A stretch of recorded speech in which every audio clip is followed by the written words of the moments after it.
guys, welcome to another episode of ACC Audible. Getting into bowl season now. Partway through tonight, Ken and I are watching the old Gasparilla Bowl. Pretty exciting there. Marshall is handing it to South Florida, so good to see, because I picked Marshall and I like to be right. What can I say? Ken, you doing all right, man? Having fun watching some of these lower level bowl games? You know, honestly, I'm loving bowl season so far. This is honestly some of the best time of the year for college football and a sports fan in general. Yeah, it's great. You can't beat it. And Christmas is coming up. I'm excited. I'm actually kind of disappointed. I forgot to pick the bowl games this year. So normally I pick the bowl games every single year.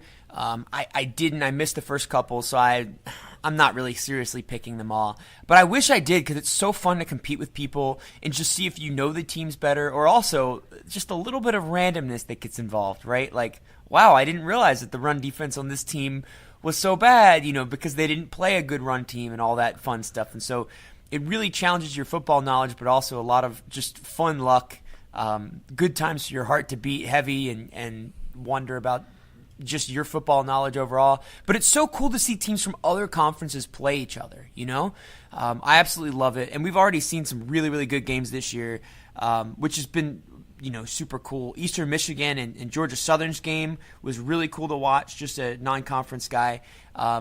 So hopefully the ACC's games are pretty good. Hopefully the playoff games are not good, because we want the ACC to just blow out, Notre Dame.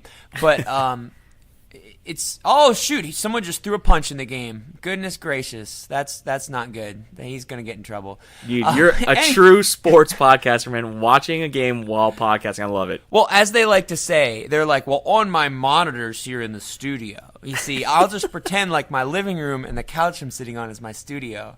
But anyway, you've got a shout out to the head coach of Marshall, by the way, Doc Holliday. Great name. Ode to the old Wild West. So very, very nice. But Ken, there's so much to talk about this week. So many great bowl games, so many great coaching hires and decisions. I'm honestly a little bit scared as a Virginia Tech fan. We came off a pretty good signing day, which we could talk about that the next time possibly as well, because there's so many good storylines behind. Not really a lot of surprises, I guess, on signing day, minus one or two, but really cool to look at the classes now that the coaches can actually talk about the players by name. But anyway, just looking at everything that we want to go over tonight, some really great coaching hire stuff like Manny Diaz. So is Miami falling apart? Ken seems to think so. And that'll be interesting, because on the other hand, we're seeing UNC look like they're going to be freaking good coming up soon. Mac Brown clearly went after an air raid guy, and I guess third time's the charm, because the third or fourth guy he went after finally took the job. We see Florida State finally made their coaching hire. It's who Ken thought last week. And then just jumping through the bowl games for us. Ken and I are going to pick all the bowl games. It honestly does not look good for the ACC. Still a lot of young teams in the conference, really inconsistent teams. It's going to be a challenge to pick these games right. It's going to be a challenge for the ACC to win a lot of these games, honestly. So, Mr. Ken, I hear you're going to run me through a couple of coaching hires. Dude, I thought we'd discuss this. You're going to call me Sir Ken. I feel like we talked about this. Sir Ken. Okay. Sir Ken. It makes me feel more official. Sire, could you please go through the coaching hires? Wow. Oh, wow. Never do that again. All right. Okay. So, yes, sir. You kind of already brought up some of the topics, but we'll just hit them a little more in depth. Obviously, this podcast will be mostly about the bowl games, but there were some pretty significant things that happened since we last talked. Manny Diaz, we'll just start off there, decides to leave Miami and take the head coaching position at Temple. First of all, congrats to Manny Diaz. Totally deserves this. Just a couple stats for you. Miami had the number 2 overall defense in the country after this 2018 regular season, only allowing 268 yards per game. That's amazing. They were the nation's top-ranked passing defense as well, only allowing 140 yards per game. And then they were first in the nation in opponent third down conversion percentage, which was 23.7, and also first in the country in tackles for loss at 10.5. So, great stats from that defense. He totally deserves this gig. I believe it was mainly between him and Steve Elko over at Texas A&M. So Manny Diaz ends up going to be the head coach there at Temple. I think he'll do a great job there. You kind of mentioned earlier, it's funny that usually Temple coaches go to Miami, so they're kind of doing the opposite this time. But and really, you and I were talking about this earlier. Where does this leave Miami? Ephraim Banda, the safeties coach, Jonathan, I believe it's Patke. He's the outside linebackers coach. They're going to be co-defensive coordinators. And Rick basically announced this. The way he announced it made me believe that this is kind of the permanent fix, at least for this upcoming season. When he first announced it, I thought, maybe this is kind of an interim fix just for the bowl game against Wisconsin. But it looks like that they're going to go with this co-defensive coordinator situation. Banda is going to call plays. Patke is going to be kind of an advisor and on kind of the day-to-day guy throughout the week in preparation. But it's going to be interesting. I'm not a huge fan of co-anything, really. Co-offensive coordinators. I mean, Clemson's been able to make that work. But honestly, I'm not a huge fan of that. So I'm going to be interested to see. They originally announced they were going to have a national search. I mean, it is the University of Miami. And then they decided to make these promotions from within.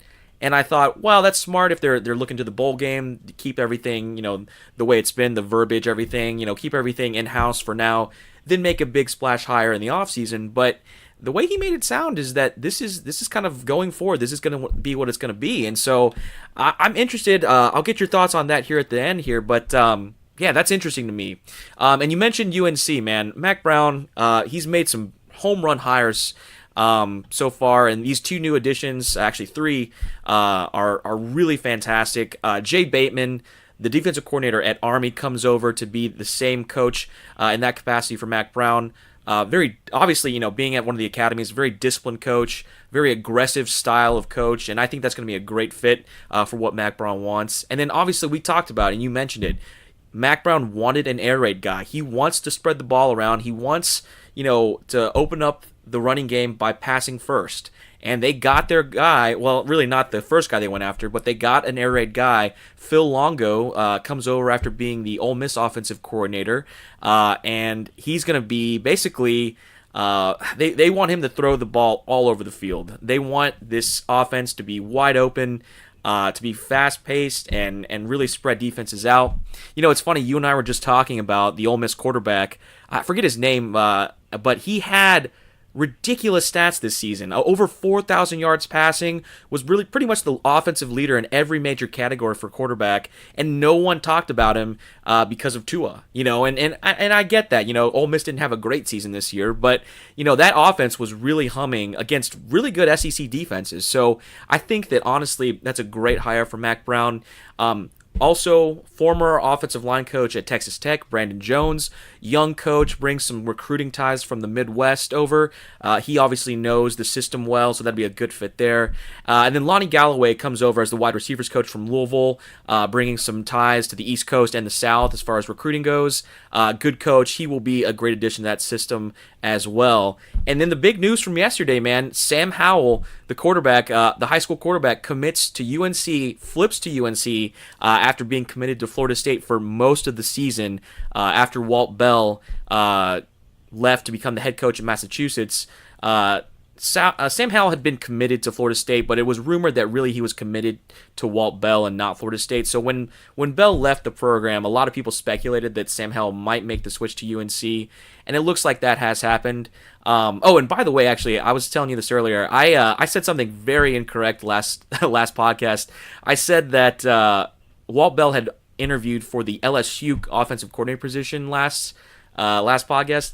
What I meant to say was that he had interviewed for the Kansas offensive coordinator position with Les Miles. I had Les Miles on the brain, so that's why I said LSU. But and then going back to Florida State, they have not officially announced anything, but rumor is around Tallahassee that Kendall Briles, Houston's offensive coordinator, will be named Florida State's new OC. Actually, after Houston's bowl game this Saturday on the 22nd. You and I talked about this is a great hire from a football perspective. Willie Taggart bases a lot of his concepts on offense and the Gulf Coast offense on the offense that Briles runs at Houston, the one that he ran at Baylor. But bringing up Baylor, this is a great decision from a football perspective, but very, very interesting and kind of, I don't know if it's a great decision from a PR perspective when you think about, FSU's recent history involving cases of sexual and physical abuse. So It's going to be interesting to see what the blowback is there. I realize that Briles has had 2 other jobs since Baylor. He's been at FAU with Lane Kiffin, and then now at Houston as the OC. But to be perfectly blunt, no one cares about what goes on at FAU in Houston.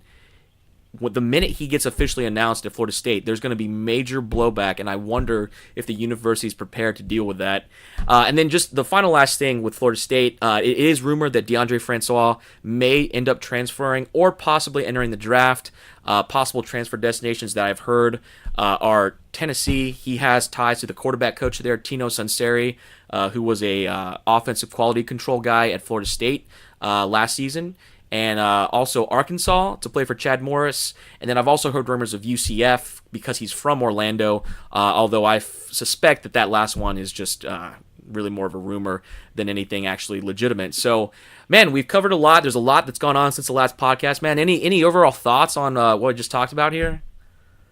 Yeah, I think Mack Brown's doing a great job. He did exactly what we talked about previously. He tried to bring in an air raid offense, which is a little bit different from a lot of the other ACC offenses. Obviously, we have some throw-it-around offenses that Florida State's trying to put into place that Wake does at times, and clearly what Clemson has led the conference with. But it'll be interesting to see a pure air raid offense come to the conference. Super different than what we've seen. Getting Sam Howell was a huge get for them. He's ranked very, very highly in every recruiting service. Blue chip guy. He's from North Carolina, so that helped him out, no doubt. But definitely a little scary to look at North Carolina getting better and better. Mack Brown has filled his staff out exactly how we thought. Air raid type offense, consistent defense. It's going to be interesting to see how he approaches this. The rest of his recruiting class is something we'll have to get into a little bit more in detail later. But when you get a blue chip guy like this, ranked in 96 overall and in 247 composite, I mean, as a Virginia Tech fan, I don't remember the last time I saw anyone, that we've ever gotten ranked over, 9.5. So pretty impressive get. Really good job for him. We were wondering after the first week when Mack Brown went after Kingsbury and guys like that, when he missed on his first couple of hires, we said, man, is he really going to hire those guys on defense? And I remember you saying, is he going to hire these older guys that, like, the fans are freaking out? It could be bad. And we saw it turn out the exact opposite. He ended up getting those hires that, like you said, his new offensive coordinator, Phil Longo, what we saw him do at Ole Miss, absolutely incredible, right? Like, yeah. I think their quarterback's name there is Jordan Tamu, right? And he's from Hawaii as well. And when I watched the Egg Bowl this year, I hadn't watched any Ole Miss football this year, to be honest. I've watched a lot of football, but I had missed Ole Miss. And just watching that game, his stat line for the season was incredible. It blew me away how good his stat line was. And the offense looked pretty good. He, of course, was injured in that game, and they didn't put up as many points, and they lost.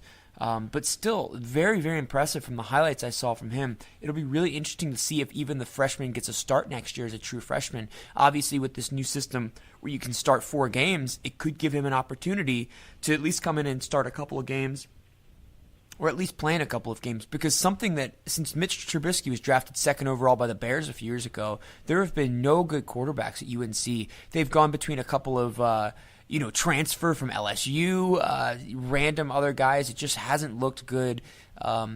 Mack Brown is turning this thing around fast. And so a couple years ago in the ACC Coastal, as a Virginia Tech fan, I was really scared about Miami. They looked like they were up and coming. Their defense was young. They had an offensive-minded head coach who was recruiting guys. They had this young kid, N'Kosi Parrott, come in. He was supposed to be great. And everyone was like, wow, Miami's going to take over the Coastal. And now that you look at it, UNC looks like they almost might be in the prime spot. Now, I don't want to take away from other teams. Virginia Tech's very young. They're building. Georgia Tech just got a new head coach, but that's going to take time to turn it around. It's a really big question mark in that conference. UVA, they almost won the Coastal this year. So it'll be really fascinating to see in the Coastal what happens, because for 3 or 4 years we saw all these young coaches get hired, and it looked good. And now we're seeing some older guys get hired, and they're making the smart decisions. And so I'm a little bit worried about UNC, man, to be honest. Looking at the Briles incident, like you talked about, all the stuff that went on at Baylor, the covering up rape, all that stuff, we have no idea what he was involved in. And the truth is, I try as hard as I can to be positive about people. Maybe he didn't know about it. you assume that he did if his dad was the head coach, and with all the stuff that we do know about the incident, you know that he was involved in it. That's just what it looks like. But you know what? As far as we know, technically, we don't know what he was involved in. And he's done well since at other coaching stops. And maybe he'll be like our buddy Hugh Freeze and have a come to Jesus moment. And maybe everything's great now. I don't know. It's just, I don't think the heat is going to be very big for Florida State from anybody except Florida State fans. So I think your fan base is going to freak out a bit. But I'll tell you this, if you guys had a winning season last year, you wouldn't have been freaking out as much. I think it's a mix of frustration with Willie, frustration with the team overall after 2 years of 6 wins and 7 wins, and then add this on top. But then also, who were the 2 guys that Willie went after? Hugh Freeze and Briles? Really kind of weird character-wise. The 2 absolutely. guys he mainly went after, both turds, right? It's not like a mix. And so I can understand the frustration. As a fan, you know my stance on this, and it's the exact same as yours, and I appreciate that about you, is that morality and character are way more important. These are kids that are going to school. Some of them that actually get an education. Some of them do care about that. But overall, a lot of these people come from single-parent households or come from bad situations, bad neighborhoods. And as a coach, you have a real opportunity to impact these people's lives and help change their lives for the better and improve them as human beings and put their life on a better path. And a lot of coaches don't care about that. They only care about winning or making money. And so you and I are in the same boat. We want coaches that are morally sound, that are going to teach good skills and fundamentals. You mentioned the Army defensive coordinator earlier. I love how you said discipline. You know, that could be a huge thing at UNC, right? Their defense was awful last season, very undisciplined. Bringing in a guy from a military academy, that could be incredible. And so it's going to help grow those students, those kids, players, more than just in football. Discipline can help grow you in so many areas of life, right? And so I would be a little bit concerned about that. And just with everything that's going on at Florida State, man, I find it hard to believe you guys are going to be down for long because you're Florida State. But I do wonder about some of these things. Oh, yeah, absolutely, man. I mean, I will say this, too. I think that, just seeing the hires that Mac Brown is making right now, I think, just these hires alone, I think they're great hires. And I do think that they're going to get this thing turned around pretty quickly, like you said. Let me kind of put you on the spot here. And I've kind of been thinking about this, too. What do you think...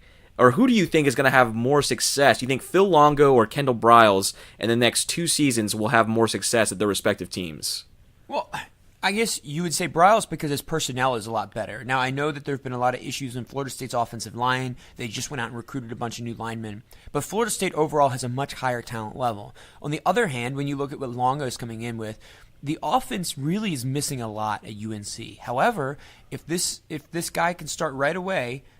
which is possible, Sam Howell, if he can start right away as a freshman, air raids seem easier to implement, as we talked about before. Yes. The technical knowledge to run that system is a little bit less, which can be really, really beneficial in college. And so when you look at it that way, it's possible that he could have more success. But as you know with the air raid, you might put up more points per game but lose more games because your defense does worse. So if your measure of success is purely offensive numbers, it's very, very possible that UNC, since they face weaker defenses generally than Florida State does, could look better. Florida State, they have to play Clemson every year. UNC doesn't, right?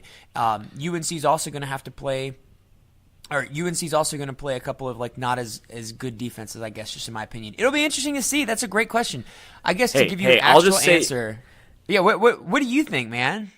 Well, I was actually going to say, I think that kind of you hit on it at the end. I think that if you're purely talking offensive, I think that they will have. I think that Phil Longo will be more successful right away just because of the air raid system. Willie has said repeatedly he wants to run the ball 65% of the time. I would imagine that Briles is probably around that same percentage. And with our offensive line issues at Florida State, I don't see that necessarily happening. But I'll switch this on you too, and I also will say this. I think that Mac Brown, 3 years in, like Mark Richt is right now, will be much more successful by year 3 than Richt is right now. That's my prediction. I wonder how long he's actually going to coach for, to be completely honest with you. 3 years, that he's going to be 70. in a couple of years, right? He's 68, I think. So it's going to be interesting to see how long he even sticks around. But yeah, he has more upside, but he's coming in with way lower expectations. And in a lot of ways, coming in with lower expectations sets you up for more success.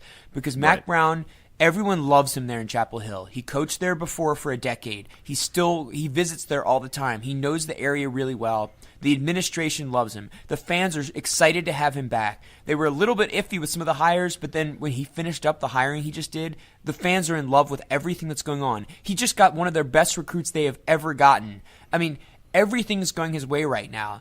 Versus Mark Richt, when he came into Miami, everyone expected him to turn it around right away and go to 9-10 win seasons and win the ACC. And like you said, he really kind of screwed himself in his second year at Miami going to the championship game, being undefeated his first 10 games. It looked so good. And now this year looks like such disappointment for Miami. It looks like an awful, awful season at 7-5. Whereas in 2 years, if UNC 7-5, we could look at that and honestly say, hey, they're building. That's not bad. They only won 3 games in Larry Fedora's last 2 years. So I do agree. Mac Brown, his third year is going to be way, way ahead of where Mark Richt is. And as you said, man, Miami's in a really interesting spot because how crazy would it be if without Manny Diaz, the defense suffers, the offense is as bad as it was this year, and Mark Richt gets fired next year? Who knows, man? It could happen. They're going to have to make some major, major offensive changes and when your defense is number 2, like you said, and you lose that many games, 5 games, they couldn't even put up 3 touchdowns in multiple games. It's just absolutely crazy. You and I talked about that one game where they rushed for like 300 yards and only scored 12 points. And I knew from then, I was like, man, this is a problem. They got to get this turned around. This has got to be fixed. And the worst thing is, if that was against Duke, they only put up 12. And if you look at the 4 games around that Duke played, they gave up like 40-something points, 50-something. But in fact, the lowest they gave up was Clemson, 36, because they didn't really try, I guess, at the end. But yeah, man, absolutely crazy how they only could put up 12 points in a porous defense, but yet they ran for a lot of yards. They just couldn't punch it in. So very, very interesting for sure. But moving on, man. The old Birmingham Bowl coming up here on the 22nd. A classic gridiron matchup here between the Wake Forest Demon Deacons at 6-6. Honestly, a shocker 2 months ago that they're even in bowl season. Facing off against 8-5 Memphis, who they lost to UCF to end the season in the American. Saturday at noon. I'm going to go with Memphis here. I was honestly a little torn. Wake Forest had a huge resurgence towards the end of the season. They looked a lot better. Their blowout of Duke the last weekend of the season is hard to erase from the memory. 66-3. Absolutely crazy. Memphis had a good season, though. 8-5 isn't that impressive, but 2 of those losses were to UCF, both by not that many points, albeit the second time they lost without UCF starting quarterback in the game, of course. But Memphis is a pretty dang good ball club. It's hard to judge the American when they play only in conference and not a lot of out-of-conference games. But they just seem like the much better football team. They started the year a little rough. They finished decently strong. I'm going to go with Memphis. Yeah, so I was just going to say, you and I are going to alternate picking first so that it's a little more fair. Yes. But, yeah, I think that this one I went back and forth because I think Wake Forest, especially towards the end of the season, they really salvaged their season, and a lot of it was due to Jamie Newman, the quarterback, coming into play the last few games and really giving them a spark on offense. So that was the only thing that was kind of leaning me towards Wake Forest a little bit. But actually, I think that the American Conference had a great showing this year, and so I'm going to go with Memphis as well. We love Norville there. He's going to be, a head coach at another major program probably within the next couple seasons. So I'm going with Memphis as well in this one. Nice. Yeah, I was really high on Norville, and then during this year I actually lost a little bit. I got a little discouraged by some of the stuff that was going on there. It just didn't look as impressive. But they really finished the season up well. Really good 8-5 year for them. So, yeah, definitely good for Memphis. It sticks in my mind. They lost to Navy week 2, and Navy only won like 2-3 games this year. Yeah. So it still sticks in my mind, and it's like, man, they're not very good. But they had a pretty good season overall, no question about it. Wednesday, we have 2 bowl games for the ACC, man. The day after Christmas, we see Boston College at 7-5. They lost their offensive coordinator. Oh, I found him. He's at Bowling Green. He's their new head coach. Facing off against number 25 Boise State, who is 10-3. Boise State ended up losing to Fresno State for the Mountain West Conference Championship game in overtime. Really sloppy game with the weather there and everything. And it was on a blue field, so that makes it much worse. But they're playing in the First Responders Bowl at 1:30 on the 26th. This is a really difficult game to pick, in my opinion, because Boston College looked so good this year, but their record's the same as it was the last couple of years. Really kind of throws you off from the eye test versus the metrics. And then you have a Boise team who is Boise. They always seem to just win these games, you know? Yeah, I would say that I'm going with Boise in this one. I think that they've had a great season so far. I think their offense is really impressive. Able to run the ball, but still able to, to convert on third downs. And, with BC right now, a little vulnerable not having Scott Leffler there. Although Adazio did pick up an extension, which congrats to Coach Adazio. Love that guy. But I do think that the Broncos get it done here against the Eagles. Yeah, and Boise State's a 2.5-point favorite in this game. That line has actually decreased a point in the last week, which is interesting. Maybe that extension, they're like, they trust the coaching staff. Memphis, by the way, in the other game, the opposite way. It was a 2.5-point line, I believe, in favor of Memphis. It's increased to 3.5. So they apparently took a point from Boise State and they gave it to Memphis. So there you go. I'm going to be in the same boat as you, man. I liked what I saw out of Boise at certain points in the season. They had 3 losses, but in all honesty, those were not bad losses.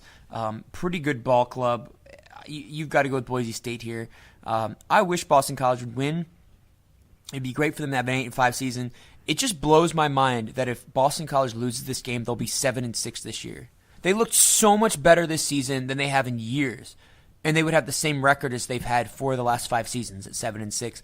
Maybe it's just difficult to hit 8 wins up there in Chapel Hill. Who knows? Or sorry, Chestnut Hill. Ooh, wow, hey. big slip Ooh, right let's there. move on. Ooh. I like Chestnuts better than Chapels, let's be honest. 5:15 on Wednesday, 12/26. Minnesota, it's 6-6, facing off against Georgia Tech, who's 7-5 in the Quick Lane Bowl. They're rowing that boat up in Minnesota. The problem is the lakes are frozen, so that's a little awkward. But Georgia Tech in Paul Johnson's last game, supposedly, who knows, he could come back in 10 years. But yeah, it's going to be very, very interesting to see what happens in Paul Johnson's last game, to see if his guys come out fighting for him, see if they lay down at all. It's going to be inside Ford Field up here in Detroit, so the weather's going to be good for both these teams. Minnesota, they play outside in Minnesota, so very ballsy. I appreciate that about them. Just wanted to say that real quick.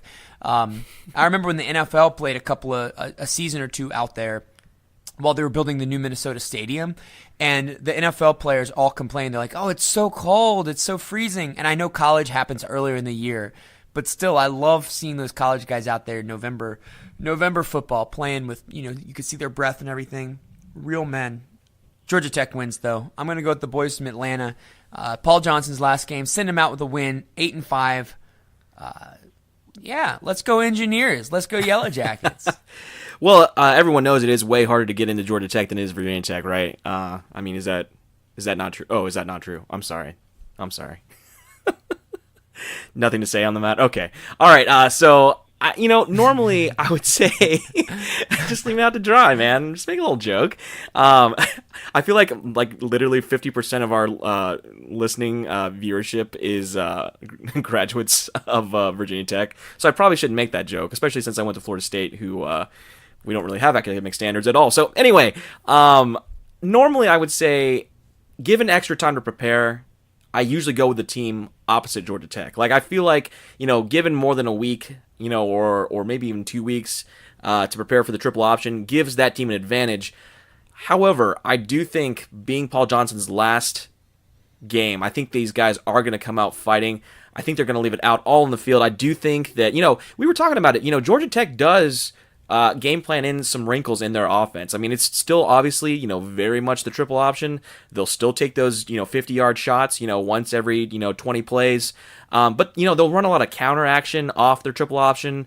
They'll run some reverse sweeps off that formation and that kind of thing. So I do think that you're going to see GT kind of open up the playbook. I know that sounds funny for a triple option offense, but I also think that the Yellow Jackets take care of business, and unfortunately PJ Fleck will have to row the boat on home to Minnesota. So watch Paul Johnson comes out, pro-style offense, or he's air raid offense, slinging the ball around. He's like, joke's on you, we're running the air raid this week. We had 3 weeks to install it.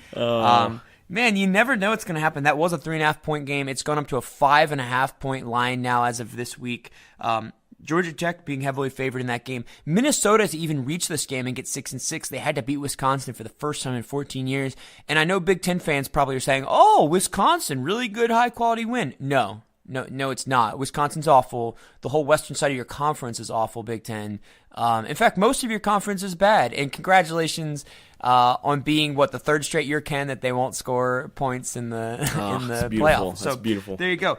Moving on to our next one, we're going to freeze our butts off up I was going to skip a game. I was going to say the Pinstripe Bowl. Let's jump to the Independence Bowl down in Shreveport. 8-4 Temple, they just lost their head coach. He is going to Georgia Tech as their next head coach. Playing against a Duke team who went 7-5. Extremely disappointing down the stretch for Duke, especially that last game of the season, as we mentioned earlier, getting blown out by Wake Forest. Daniel Jones looked really good early in the season. Towards the end, he still looked decent, but Duke's defense just fell apart completely. A mix of injuries and problems that we mentioned earlier in the season for Duke, where they just had guys falling like flies. But Duke, they've had some time off, a little bit of time to rest. They're sitting at 7-5 right now, as we mentioned. Temple's a really good football team, though. When you look at their 4 losses, they are not bad losses. They have teams, they actually were one of the teams to beat Cincinnati. Cincinnati only lost twice this whole year, UCF, and then in overtime to Temple. Temple at 8-4, it's really, really hard to pick against Temple. I guess this one's your time to pick first, right? Yeah, it sucks, man. This is a hard game. I think that right now you can't trust the Duke defense. And, they've got extra practices to kind of get things tightened up a little bit. Again, you don't know how Daniel Jones is going to play. I mean, he's looked good this season, but he's been inconsistent at times. And then on the other side of things, this is the great thing and the bad thing about bowl season. You got a Temple team that was kind of rolling at the end of the season, and they lost their coach, Jeff Collins. He's not going to be coaching in this game. So, I think I'm going to go with Temple in this game. I think that their losses are better losses than Duke's 5 losses. The teams that they lost to, I think, are more impressive. And so I do think that Temple gets the job done here. Although I could see this game going either way, to be quite honest. Yeah, Duke lost 4 of its last 6 games, really looked bad. And Duke did that last year as well, if you really look at it. They started so strong, and they fell apart towards the end of the season, almost didn't even make a bowl. Jeff Collins' team, as you mentioned, they could win big point games. They won 59-49 over Houston. That's a big game. But then they also beat Cincinnati in overtime 24-17, like a lower, grinded out type of game. So they can show that they can play in all sorts of different games. Without Collins there, it will be very interesting to see how they actually fare. However, like you said, I just don't really trust Duke's defense right now. I hope they get it together, because if you look at what we've picked so far, guys, not good. Ken has picked 3 non-ACC teams over ACC teams. I'm going to follow the trend here. I'm going to have to go with Temple. They're currently a 4-point favorite. It was a 6-point favorite, so that line is lowering down.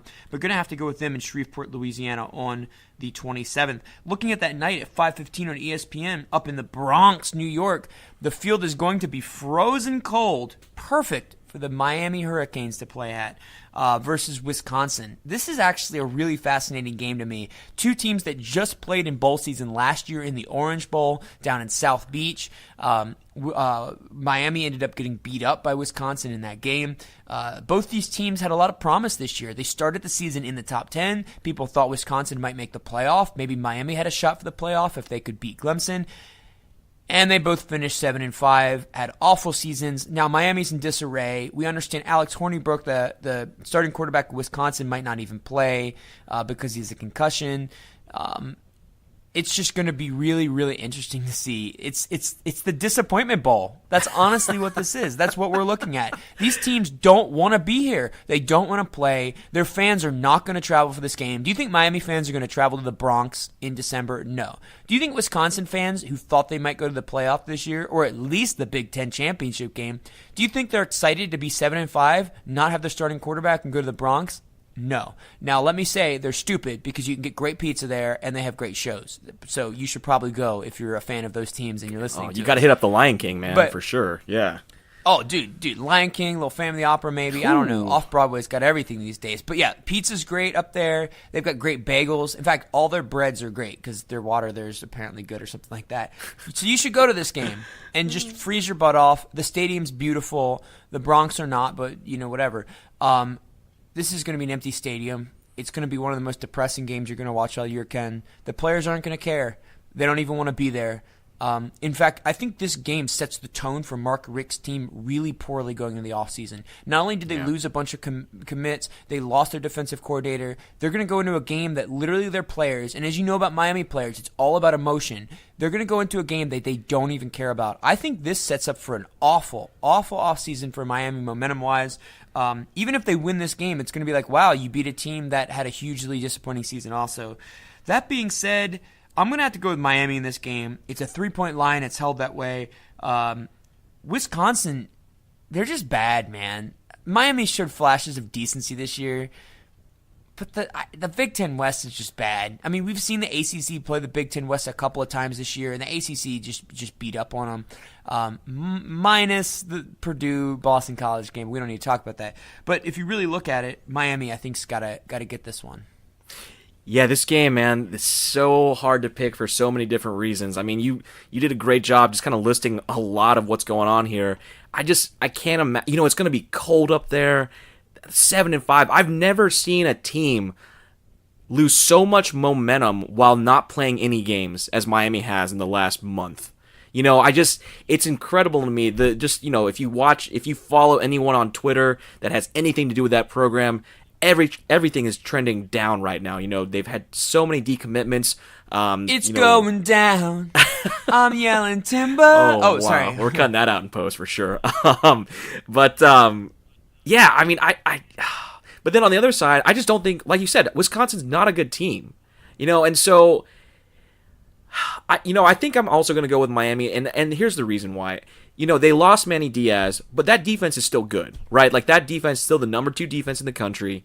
I think that they have enough talent on that defensive side of the football to get it done. Maybe a couple scores from them on the defensive side.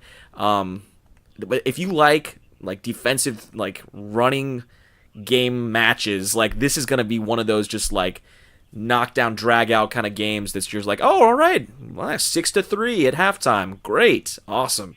Oh, wow, someone threw the ball for 10 yards. That's great. Finally. So I don't think this game is going to have great viewership. I think you're right. I think the stands are going to be so empty. But I think just talent-wise, I think Miami has more talent on their team. And you know what? I'm going to say this, and Miami fans are going to hate this, but I think even though they win, I think Miami's just the program and the fans still feel really depressed after this win.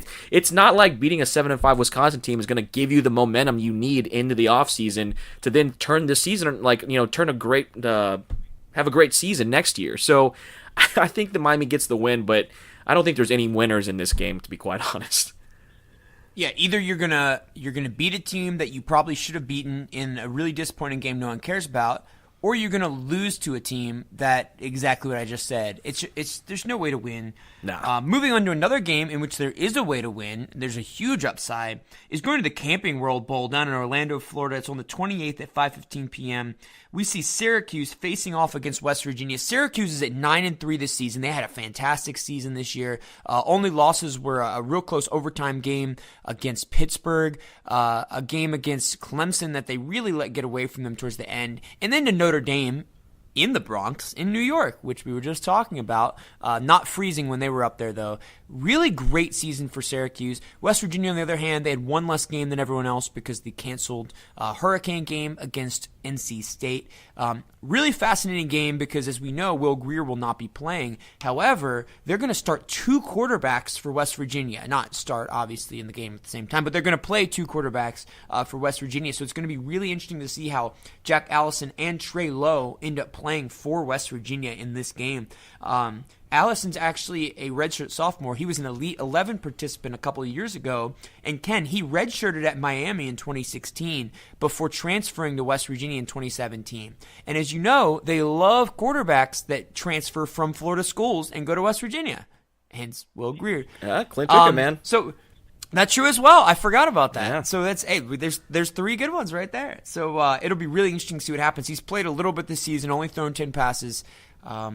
So it's going to be really fascinating to see how Dana Holgorsen uses these guys. But the other big news is that Gary Jennings is actually out at wide receiver with an ankle injury. That's gonna hurt them. They have multiple amazing wide receivers on West Virginia's team, no question about that. But if you've ever seen Jennings play, he's fantastic. Yeah. He's absolutely fantastic. And so having him missing and backup quarterbacks, it's going to be interesting. Jennings had 54 catches this year for 917 yards and 13 touchdowns. It's going to be really interesting. He's going to try to spend some time recovering and be ready for the East-West Shrine game. So super similar to what we're going to see out of Greer. Senior starter David Stills, the 5th, will still be playing. He is also a fantastic player. So at least they do have some good guys there. But look at Syracuse. They've had a great season. Dungy's a great player. It's going to be really, really hard to pick against Syracuse in this game just because West Virginia is missing so many pieces to the puzzle. I know Dana Holgorsen's a great head coach, but in reality, if you look down the stretch, their team struggled on defense a lot, and Syracuse's offense is fantastic. Syracuse's offense puts up just as many points as West Virginia's does when West Virginia is fully healthy against Big 12 defenses. I've got to go with Syracuse here. Unless for some reason they get shut down like they did against Notre Dame, and maybe they'll be able to look at some of that film and West Virginia can pull from that. But I've got to go with Syracuse here. Dino Babers has had a great season. I'd love to see them go 10-3. That's honestly a shock to the college football world that they're even at 9-3 and in a great bowl game. Yeah, I mean, you and I both talked about Dino Babers has done such a great job since he's gotten to Syracuse, and a lot of respect for him as a coach and a person and just that program that he's built so far. I was really tempted, dude, to give you a call and see if you wanted to go to this bowl game. It's in Orlando, and we've been to this bowl game before when LSU and Louisville played. And I wanted to see the Coon hats in person, man. I wanted to see, what the Coon hats look like on those West Virginia fans, but we can't make it, so it's going to be a bummer. But anyway, I think, I was leaning towards Syracuse. I think that, with Greer not playing, I mean, he is the heartbeat of that team.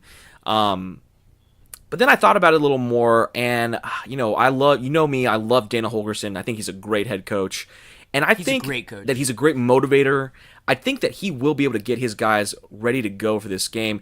And you bring up good points about, West Virginia's defense and Syracuse. But, I will say this. West Virginia has one of the better defenses in the Big 12, which I know, we make jokes all the time about the Big 12 defense because they don't really play defense there.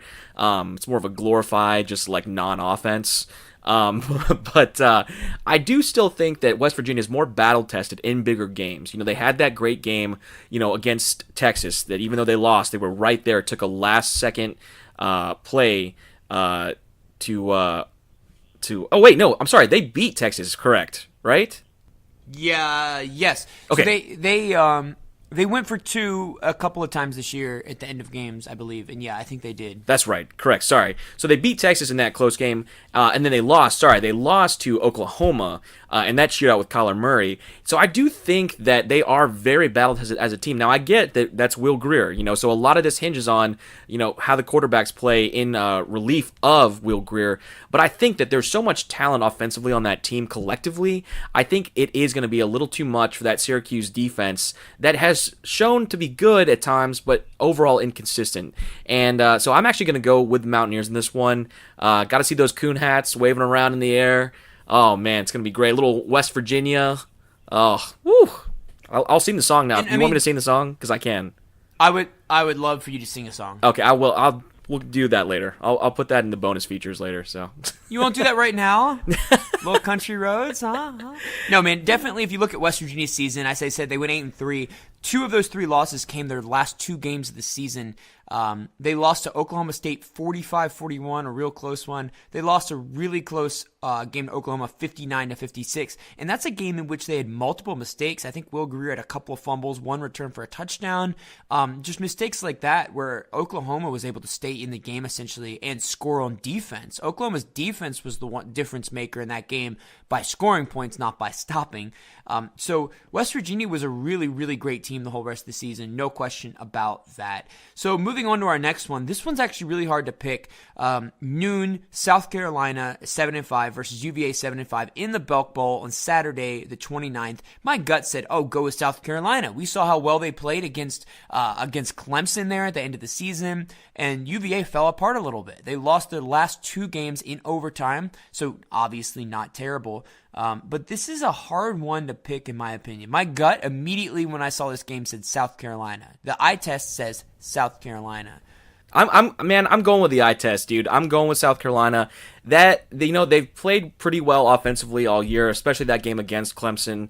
I do think that Clemson had a little bit of a down game, even though it was against their rival. I don't think that you can take that game fully as it appeared, but I just think that overall South Carolina is a better team than UVA. UVA, they had 3 or 4 wins against either FCS or non-Power 5 conference teams this year. And so that 7-5 ranking, while still good, and they did have a chance to win the Coastal, I do think it's a little overblown. I'm going with South Carolina. Will Muschamp, got a lot of respect for him and what he does there. I have no idea why you respect Muschamp, except for the fact that your old head coach and him were buds and owned a beach house together. Dude, that's right? the only reason. I used to bring that up all the time, man. Old Will Muschamp and Jimbo Fisher, man, they split a beach house. Let it be public knowledge.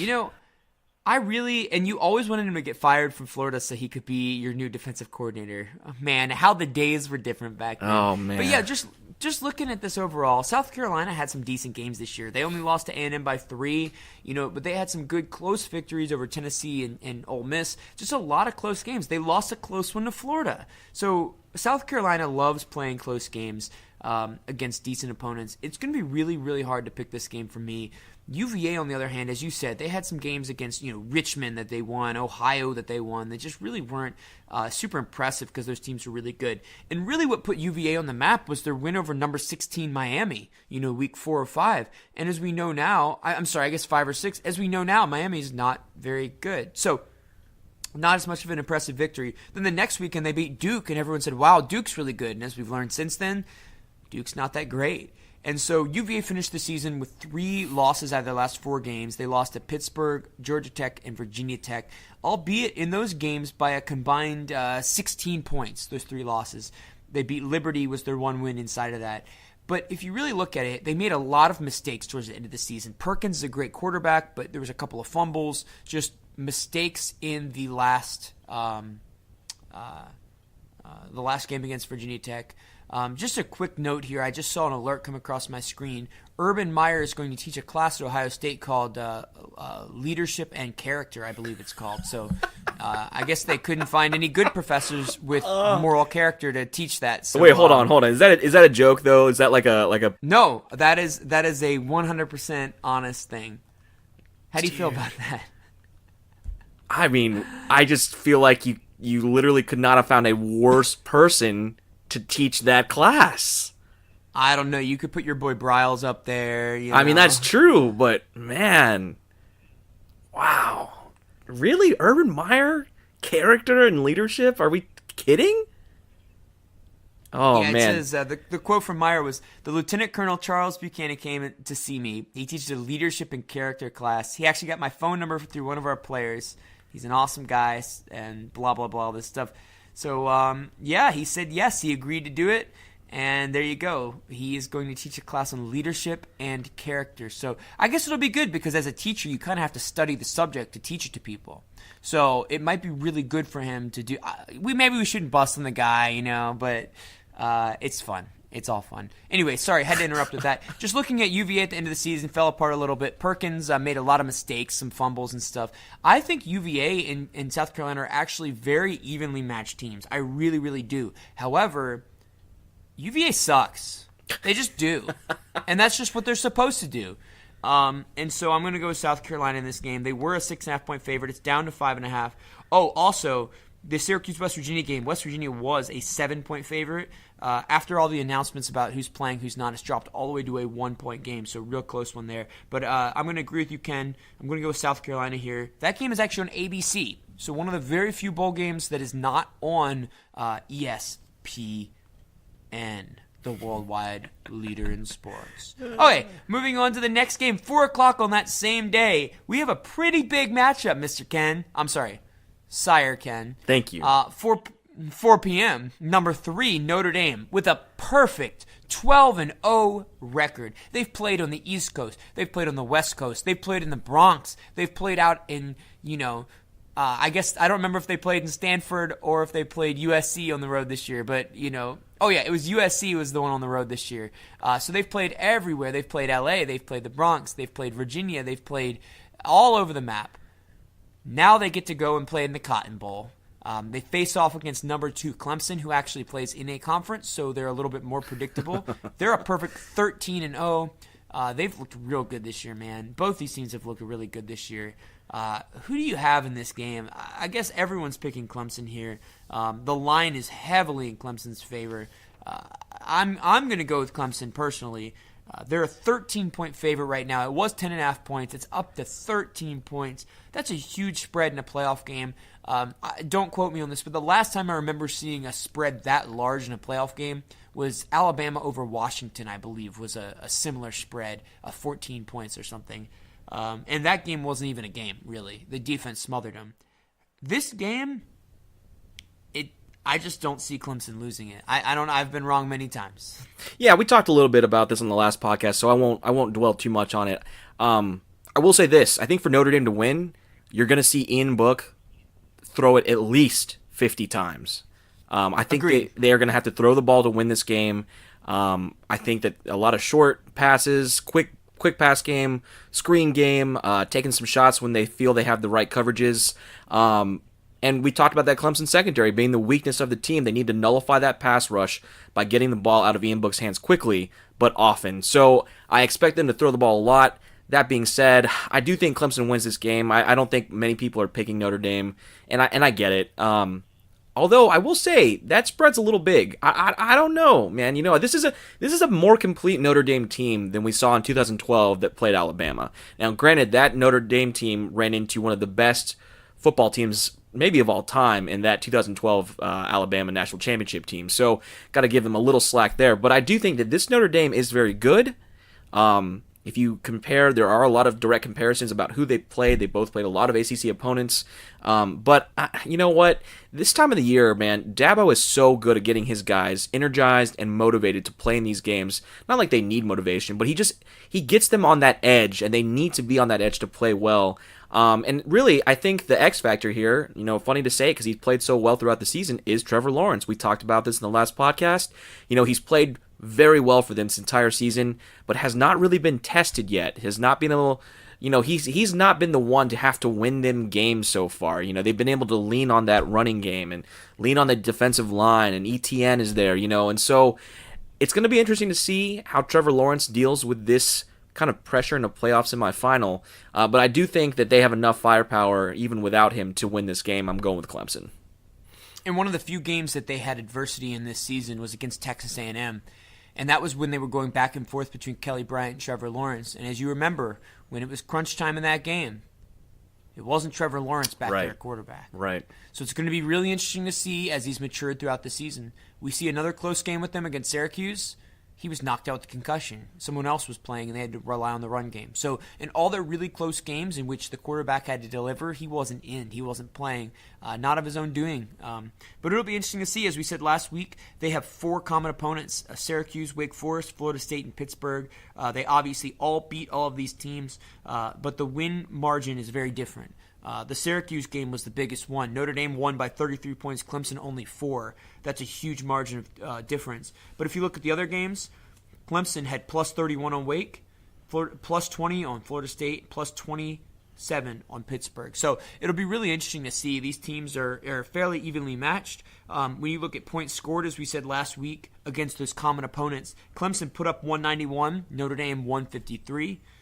Points surrendered, Clemson only 46, Notre Dame 57. So the stats say that Notre Dame's defense is great, but not as good as Clemson's. And the stats also say their offense isn't quite as good. But as you mentioned, if there's a struggle at quarterback with Ian Book, they can put Winbush in. It's a different type of player, a little bit of change of pace. They don't have that at Clemson. If Trevor Lawrence struggles, he has to stay in the game. And they're going to hopefully rely on the run. But against a good defensive line, against a good defensive front, it's going to be interesting. So right now we're going to take a quick departure from the ACC. solely because we just mentioned the first playoff game on Saturday the 29th at 4 o'clock. And as you know, Ken, at 8 o'clock on that night, we have another game. There's a team ranked number 1. Don't remember who they are. They haven't been ranked much recently, so their name escapes me. Oh, that's right. It's Alabama. And they're going to be playing against number 4 Oklahoma Sooners. So this is a really fascinating game to me. Mainly because Alabama is expected to just dominate and win this game. And the truth is they probably will. They're probably just going to dominate and win this football game. If you look at Oklahoma this season, they've had a lot of close games. They took Army to overtime. They only beat Iowa State by 10. They lost to Texas by 3. They had some dominating games, but really just Oklahoma State 1 point. Kansas only 15. West Virginia a 3-point game. Then finally they beat Texas. They came back and beat them in the Big 12 championship game by 12 points. But if you overall look at it, just the margin of victory is not there. Their defense doesn't look anywhere near as good. On the other hand, we see Alabama, as we've talked about many times before, Ken. Alabama's defense is just way better than anything that they're going to see in the Big 12. And Alabama's offense is as good as a Big 12 offense. Yeah, this game, in some ways I want to say it's going to be interesting, but in other ways I don't think it's going to be interesting. I think some of the more fascinating things, though, are, who's going to play quarterback for Alabama. We've seen footage of Tua practicing. He does not look 100% on that ankle. And we saw how well Jalen Hurts played against Georgia in the second half of that game in the ACC Championship game. So I do think Alabama gets the win here. But, man, when you watch Kyler Murray play, I get it. It's against Big 12 defenses. We've already talked about this. But man, is it impressive. That kid is an athlete. He's just fun to watch. He's everything about college football that you're like, yes, this is why this sport is so popular. And also, I hate Nick Saban so much, man. I don't like him. And I just don't want Alabama to win another national championship. And we've talked about, I don't want to see them play Clemson again. I don't want to see Alabama-Clemson Part 4. So you know what? In the spirit of that, I'm going with Oklahoma, man. I think that they will have to be perfect on offense to get this game done, but they've been perfect on offense before this season. I know that this defense is a different animal that they're facing, but we've seen mobile quarterbacks give Nick Saban's defenses fits before. I get that it's not the smart pick, but I really want Oklahoma to win, so I'm going to go with Oklahoma. Boomer Sooner, baby. Wow. Yeah, wow. That just happened. That just freaking happened. What? Wow. I've lost my mind. I've lost my mind. This game does not count towards our picks, does it? No, this one does not. Okay, this one does I not. didn't think so. Good, because I was gonna say if it counts, I'm going with Bama. If it doesn't count, I was seriously considering a little Oklahoma action myself. All the numbers say Clemson wins, Alabama wins, and then it's going to be another Clemson-Alabama matchup. And as we talked about before, and as you just mentioned, oh my goodness, no! Stop it, right? It's the worst. I enjoy your games, but come on. When you see the same two guys battling out for a win every time, it just gets tiring. You like to see new people, new faces, right? So it's gonna be interesting to see, man. I was super tempted to go with Oklahoma as well. Kyler Murray's an amazing talent. He's fantastic. The questions at quarterback for Alabama are very interesting. I don't think Alabama's as good as people say this year. And I say that because people treat Alabama like they're an NFL team. They treat them like they're that good. I think this is one of the best Alabama teams we've seen in a long time, to be completely honest with you. But they still have vulnerabilities. They clearly do, and we've seen them on display at points this season. But obviously, against Georgia, they ended up coming out and winning, dominating, playing well. This is such a difficult thing because looking at how bad Oklahoma's defense has been this year, remember, they fired their defensive coordinator this season, right? It's kind of crazy to think about stuff like that and see what position they're in. I really, really want to pick Alabama because that logically makes sense. But I'm going to go with you, man. I'm going to Boomer Sooner it because Lincoln Riley is just great. He's fantastic. Kyler Murray's a great player. I freaking hate Nick Saban. What more do you need? And if we were going for picks, I would go with Alabama, but just between you and me, I'm glad we're both going to be rooting for the same team on that day, the 29th. So moving on to the 31st, Monday the 31st at noon, Cincinnati 10-2, amazing season for them. Their only losses were to UCF and also an overtime game against Temple we mentioned earlier, playing against Virginia Tech, who went 6-6, who's lucky as heck to even make a bowl game. Military Bowl at noon. I guess I'm the one who has to pick first here, which is really difficult. Cincinnati was a 6.5-point favorite. They're now a 5.5-point favorite. Cincinnati's a way better team. On paper, this is not even a contest. Virginia Tech is just not a very good ball club. I'm going to go with Virginia Tech. You know, we were talking about this before we started recording. This game is not as easy as it appears. Like, you look at the records and you're like, oh, yeah, come on, 10-2 versus 6-6. It's not even a question.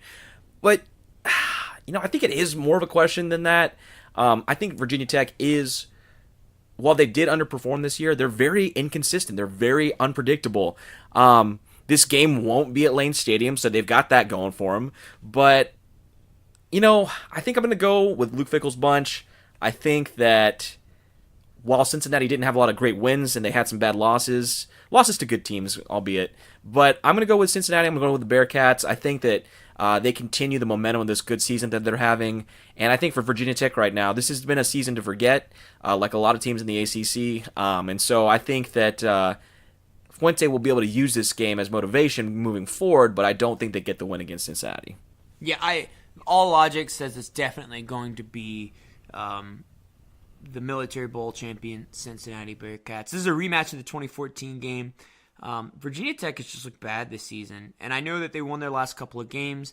They've looked a little bit better recently. They've finally gotten some stuff together. But, man, they just have not looked good. Maybe the off time will help get them healthier, but I'm glad we've got two different games now, right? So we've got the Virginia Tech-Cincinnati game as a different pick. We got the West Virginia-Syracuse game, I believe, as our other different pick. Super cool, especially because in both of those games, you picked with the spread, and I apparently picked against it. So, I mean, what the heck? I'm really glad we picked a different one. I don't gamble. I swear. No, I think this is great because you're going to totally beat me this year now. Because I'm pretty sure this Virginia Tech Cincinnati game is a wrong pick. Like, everything tells me to pick Cincinnati, but I just can't. I got to pick my hook. I picked them every game this season. You know that, right? So wait. So if I win the picks, then you have to come with me to the Florida State Boise State game in Jacksonville next season, right? Wait, where's it at? It's in Jacksonville next season. Yeah, I'm game. I'll be there. I'm there. And then if you win, I have to dress up as a Hokie for one game while I go to Florida State game. Is that wow? So I like how in both of your instances you get to go to Florida State games. I see how this works. I think maybe you have to go to Virginia Tech games, huh? No, but dude, I would totally go to Jacksonville with you to watch you guys play against Boise. Am I allowed to root for Boise? Dude, no, man. Come on. But I like to dress up as a big ugly blue thing. Okay, that's fair. That's a great point. Okay, I'll allow it. No, I would totally be rooting for Florida State. Don't worry. All right, so we're moving through the picks here, guys. We're almost finished. It's really exciting to go through bowl season, in my opinion, because Ken is going to end up beating me this season, which means that he has to buy me Mr. Robotos. That was the deal that we had. The person who won the picks has to actually buy the loser, because we feel bad for losers, right? I mean, True. What would Donald Trump say, right? So the next game, CBS. It's the shocking CBS game in bowl season. 2:00, Stanford, 8-4, playing against 7-6 Pittsburgh in the Sun Bowl. Pittsburgh's run offense is amazing. Their pass offense is awful. Their defense is inconsistent. Stanford, on the other hand, gives up more yards than they get on offense, but yet somehow they put up way more points than they allow. Really interesting. Stanford is a decent team. I don't trust them at all. They were a 6.5-point favorite. It's down to 6 points. El Paso, Texas.